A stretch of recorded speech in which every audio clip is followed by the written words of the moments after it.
sabihin sa inyo lahat. Hindi ko alam kung paano ako mag-umpisang magsalita. 8 months kaming lumaban. Simula day 1, nahihirapan na siya. Biglaan.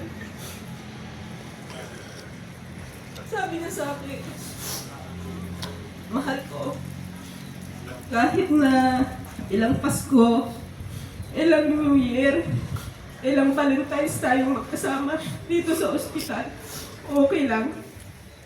Basta lumaban tayo. Sabi ko, sige, walang bibigyan. Sabi ko sa kanya. Kaya pinipilit niyang lumaban. Kahit na 3 beses ang tinubuhan, na-survive niya lahat yun. Nag 2% yung oxygen niya, na-survive niya. 7 times na critical siya. Lahat yun na-survive niya dahil pinangako niya sa akin na lalaban siya. Yung asawa ko, hindi niyo siya kilala. Pero siya yung pinakababait at pagmamahal na taong na kilala ko. Yung hindi mo pa hinihiling, binibigay na niya. Lahat ng bagay na pwede niyang ibigay na makapagpasaya sa akin, ginawa niya.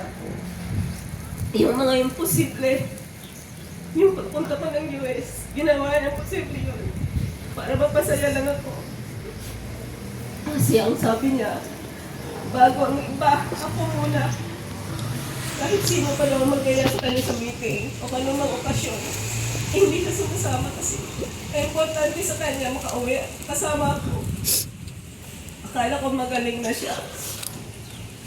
Tapos nung Valentine, sabi niya, mahal ko, mag-celebrate tayo. Mag-order ka ng pizza, sabi niya.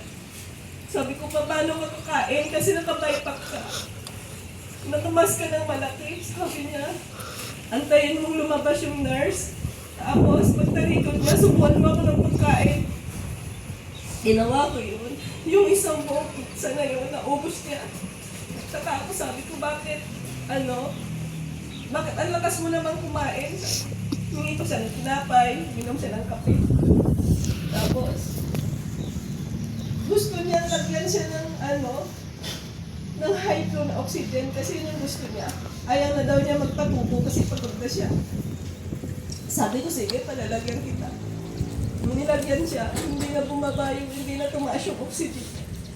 Bumibigay na yung katawan niya, bagsak na. Pero sinagsasalita pa rin siya na, hindi tayo bibitaw, mahal ko, lalaban tayo. Pero wala na eh. Bumagsak na talaga yung katawan niya. Kaya sabi ko sa kanya, sige, umalis ka na. Napayagan na kitang umalis. Huwag mo nang isipin yung pangakong binitawan mo sa atin. Umalis ka na. Pero mahal ko, alam mo, masama yung loob ko.